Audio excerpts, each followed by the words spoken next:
Joining me now, NBC News foreign correspondent Raf Sanchez, who's in Tel Aviv, and Colin Clark, Director of Research at the Sufan Group. Welcome both. So, Raf, let's talk about some of the obstacles that still need to be resolved. Hamas demanding the redeployment of Israeli troops. Netanyahu taking a hard line.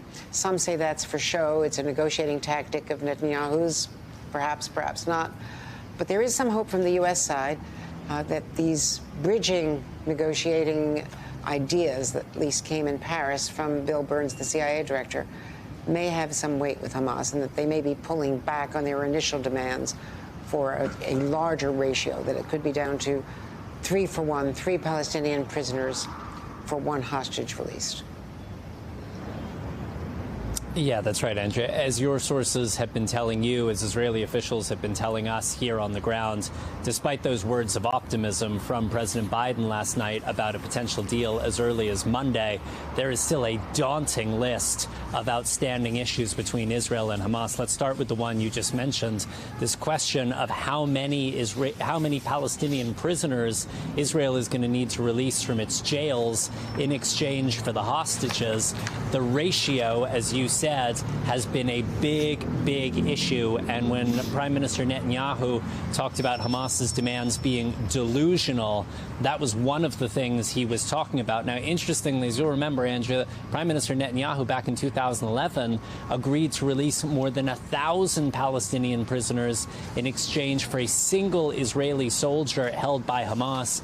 But he is under intense pressure from the far right of his own government not to agree to anything like that right now. He is trying to keep that ratio as low as possible, but the question is he prepared to release Palestinian prisoners convicted of murder, convicted of terrorism, other serious crimes? That is going to be a politically difficult thing for him to do. One possibility is those more senior Hamas figures could go, rather than to the occupied West Bank or to Gaza, they potentially could be released from Israeli prison and sent into exile in Qatar, in Iran, in other places. That might slightly soften the blow. The other big question, as you mentioned, Andrea, is this ceasefire going to be temporary, which is what Israel wants, or is it going to end the war altogether, which is what Hamas wants? And that, frankly, is a zero-sum proposition. It is very difficult to see how they bridge that gap. Andrea?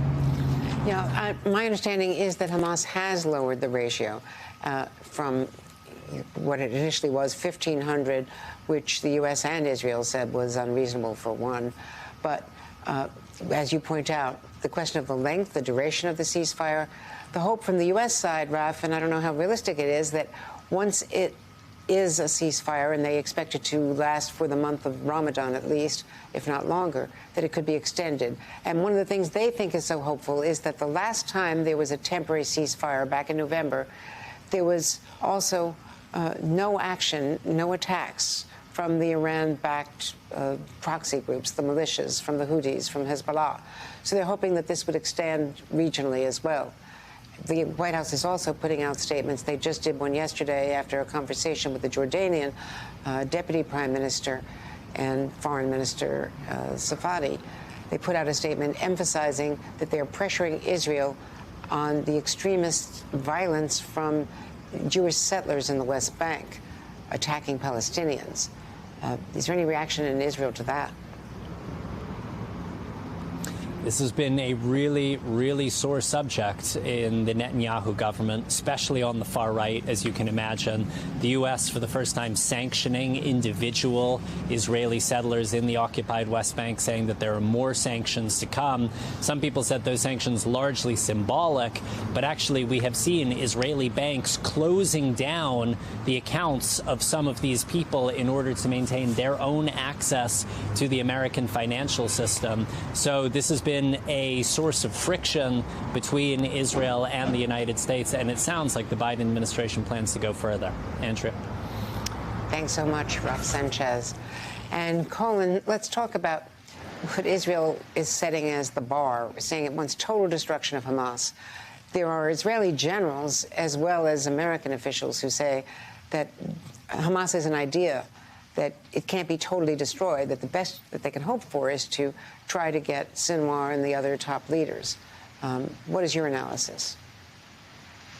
Yeah, the Israelis did themselves no favors early on in this conflict by setting the bar so high as the total destruction of Hamas. As anybody that's been studying terrorism for their careers knows, it's very rare to completely destroy a terrorist organization. And so right now, Netanyahu's looking for smaller tactical victories, capturing and/or killing Yahya Sinwar, the architect of October 7th, would be one of those. The challenge is he remains ensconced under the tunnels of Gaza and is likely surrounded by numerous hostages. What do we know anything more about the condition of the hostages? The families are telling heartbreaking stories. There's a lot of pressure also on Netanyahu from the hostage families, perhaps not as much politically as there is from the two right-wing members who are holding his coalition together and keeping him in government.